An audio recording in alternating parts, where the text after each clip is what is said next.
C'est tout à fait vrai, dit-il. Or, repris-je, conçois-tu une autre vie susceptible de faire mépriser les charges politiques, si ce n'est la vie de la philosophie véritable?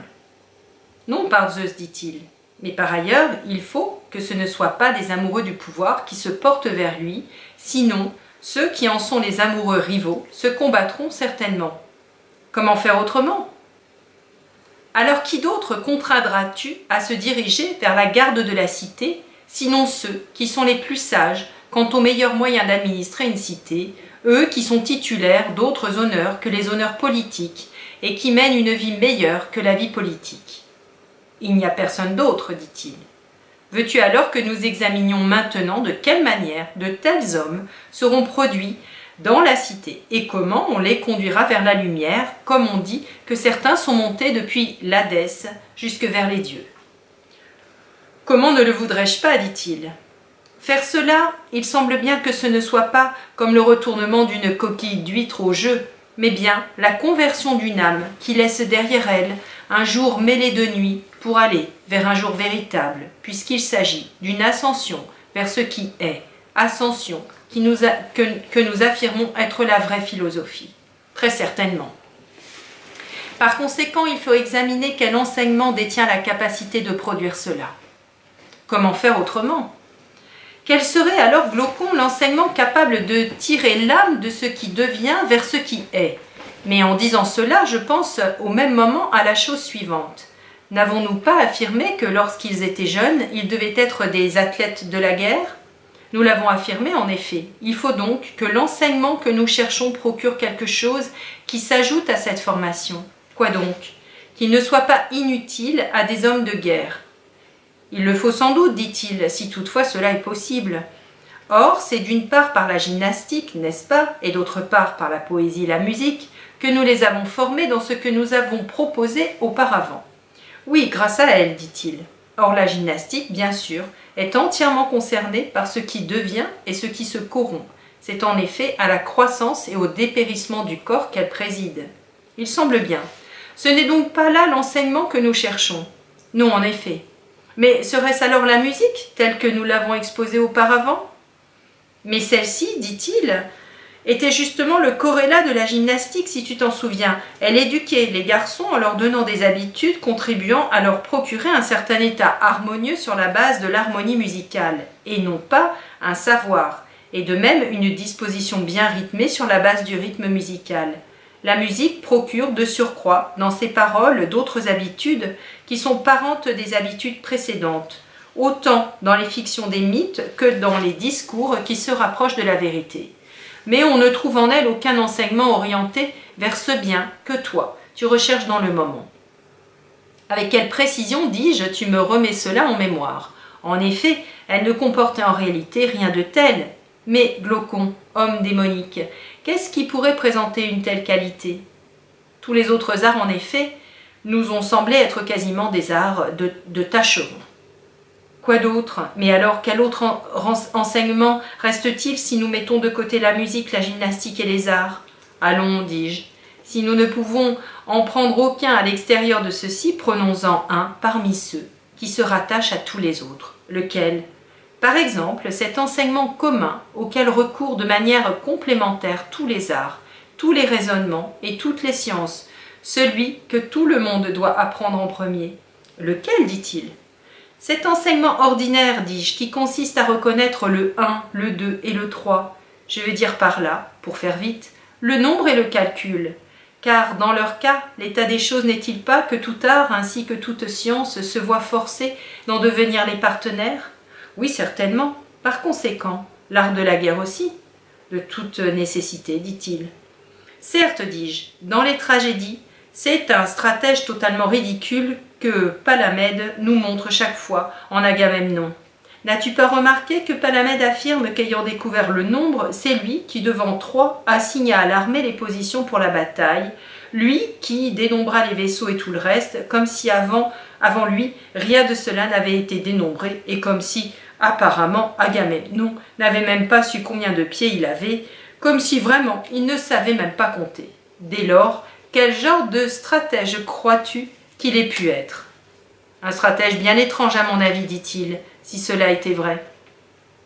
Statuerons-nous alors, dis-je, en disant que c'est un enseignement des plus nécessaires à l'homme de guerre que de pouvoir calculer et compter? Le plus nécessaire de tous, dit-il, s'il veut comprendre quoi que ce soit aux positions des troupes pour la bataille, ou même s'il veut seulement être un être humain. Tu as donc, dis-je, de cet enseignement la même conception que moi. Laquelle? Il risque de constituer un de ces enseignements que nous cherchons et qui conduisent naturellement à l'intellection, mais dont personne ne fait un usage correct, alors qu'il est tout à fait apte à tirer vers l'être. En quel sens, dit-il, dis-tu cela? J'essaierai, dis-je, de clarifier au moins mon point de vue, ce que je choisis selon mon jugement, comme susceptible de conduire ou non au but que nous formulons, joins-toi à moi pour le considérer.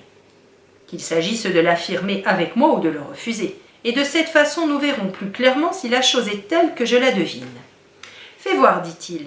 Eh bien, si tu peux l'observer, dis-je, j'attire ton attention sur le fait que, dans les perceptions, certaines choses n'invitent pas l'intellection à un examen supplémentaire, puisqu'elles sont jugées de manière satisfaisante par la perception, tandis que d'autres l'incitent tout à fait à cet examen, puisque la perception n'y fabrique rien de ferme. Visiblement, dit-il, tu veux parler des choses qui apparaissent de loin et de celles qui sont dessinées comme la peinture en trompe-l'œil. Pas du tout, dis-je. Tu n'as pas trouvé ce dont je parle. Alors de quoi parles-tu, dit-il? Les choses qui ne sollicitent pas l'intellection, dis-je, sont celles qui ne suscitent pas simultanément une perception contraire. Celles qui suscitent une perception contraire, je considère qu'elles sollicitent l'intellection, puisqu'alors leur perception ne manifeste pas plus la chose que ce qui lui est opposé, qu'il s'agisse de choses qui se présentent de près ou de loin. Ce que je dis là deviendra plus clair si je prends cet exemple. Disons que nous avons là 3 doigts, le plus petit, le second et le moyen. Très bien, dit-il. Très bien. Compte du fait que j'en parle comme d'objets vus de près. Examine dès lors avec moi ce qui suit à leur sujet. Quoi? Chacun, n'est-ce pas, apparaît être de la même manière un doigt, et de ce point de vue, cela ne fait aucune différence qu'on le voit au milieu ou à l'extrémité, qu'il soit blanc ou noir, qu'il soit gros ou mince, et ainsi pour tout ce genre de qualités. Dans tous ces cas, en effet, l'âme de la plupart des hommes n'est pas forcée d'interroger l'intellection sur ce que peut bien être un doigt, car jamais la vue ne lui a signifié simultanément qu'un doigt était le contraire d'un doigt.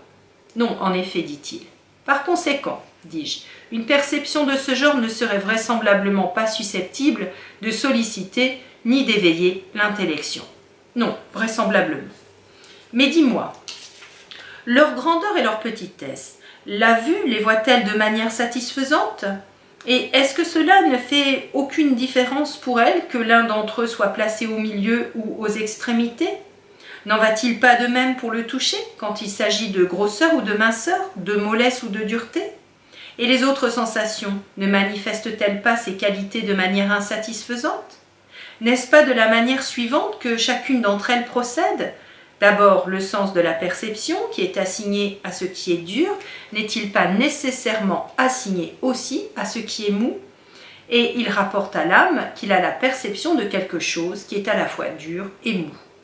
Oui, c'est ainsi, dit-il. Par conséquent, dis-je, il est nécessaire que dans les cas de ce genre, l'âme soit perplexe et qu'elle se demande ce que peut bien signifier cette sensation qui présente l'objet dur si elle le présente également comme mou, et qu'elle se demande aussi, pour la sensation du léger et du lourd, ce qu'est le léger et le lourd, et si la sensation signifie le lourd comme léger et le léger comme lourd.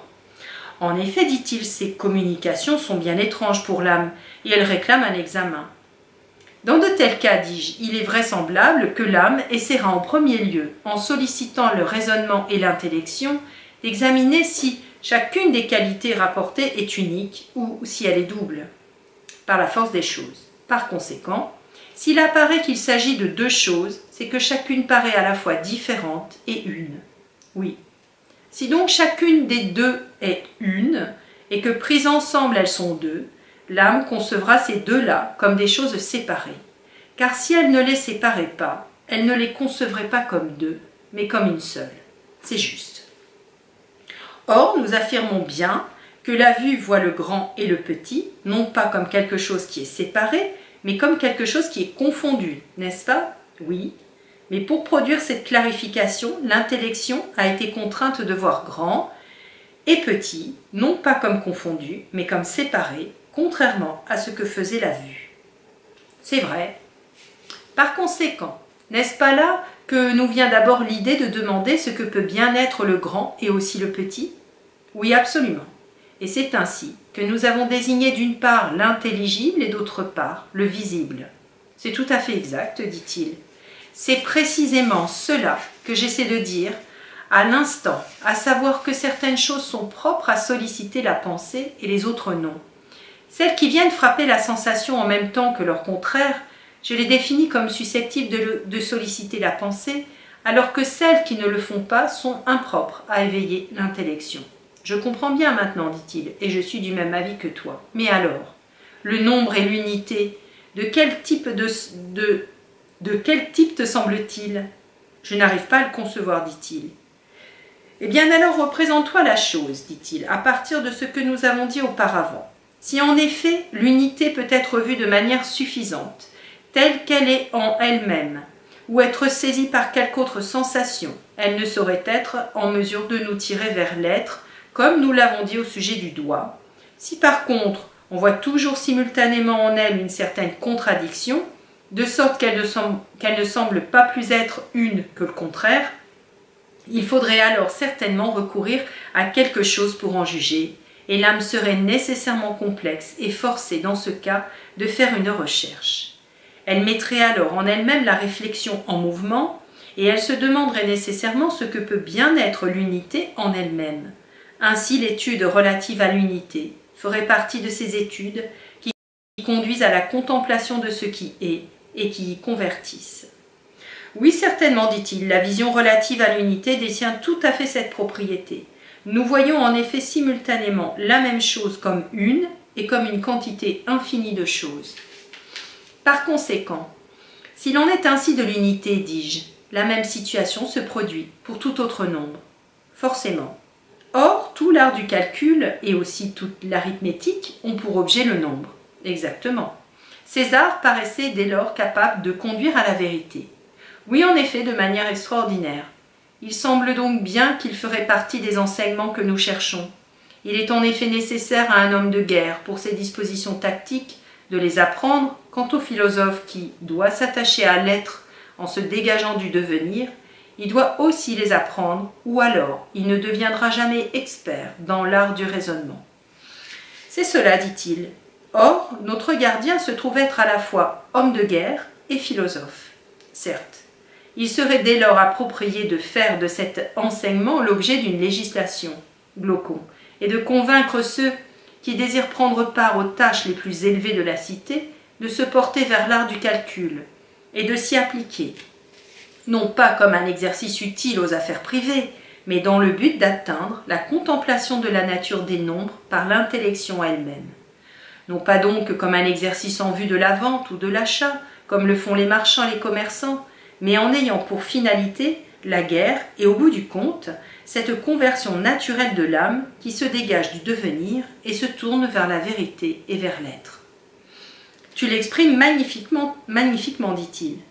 Et certes, repris-je, je conçois bien, maintenant qu'on a discouru sur l'enseignement du calcul, à quel point cet art est subtil et combien il nous est utile à maints égards pour ce que nous désirons, si bien entendu on s'en occupe dans un but de connaissance et non à des fins mercantiles. De quelle manière, dit-il? Dans le but que nous venons de dire, dis-je. Cet art conduit l'âme avec une sorte de fermeté vers le haut, et il la force à dialoguer au sujet des nombres eux-mêmes, en n'acceptant en aucun cas, si on dialogue avec elle, de faire intervenir des nombres attachés à des corps visibles ou tangibles. Tu connais bien ceux qui sont habiles dans ces questions. Si on entreprend par un argument de scinder l'unité elle-même, ils se mettent à en rire et ne l'acceptent pas. Mais si toi tu en fais de la petite monnaie, eux la multiplient en s'appliquant à ce qu'elles n'apparaissent jamais comme une unité, mais comme des parties multiples. Tu dis tout à fait vrai, dit-il. Mais alors, Glaucon, à ton avis, si quelqu'un leur demandait « Ô homme étonnant, de quel nombre discutez-vous? Selon votre jugement, l'unité dans ces nombres est telle que chaque unité est chaque fois égale à toute autre et qu'elle ne présente pas la moindre différence, ne possédant en elle-même aucune partie, que crois-tu qu'il répondrait? D'après moi, il répondrait qu'il parle de nombres qu'il faut se contenter de concevoir, mais qu'il est impossible de s'approprier de quelque autre façon. Vois-tu alors, mon ami, dis-je, que cet enseignement risque de nous être réellement nécessaire, puisqu'il semble bien forcer l'âme à recourir à l'intellection elle-même pour atteindre la vérité elle-même. Et en effet, dit-il, c'est tout à fait ce qu'il réussit. Mais dis-moi, as-tu déjà porté attention aux faits suivants? Ceux qui sont naturellement doués pour le calcul se montrent pour ainsi dire naturellement plus vifs dans tous les autres enseignements, alors que ceux qui sont lents, si on les forme et si on les exerce dans cet enseignement, à défaut d'autres bénéfices, n'en progressent pas moins en devenant plus brillants qu'ils n'étaient auparavant. Oui, c'est le cas, dit-il. Et par ailleurs, à mon avis, tu ne trouverais pas facilement plusieurs enseignements susceptibles d'exiger plus d'efforts de celui qui en fait l'apprentissage et s'y exerce que cet enseignement-là. Non, en effet.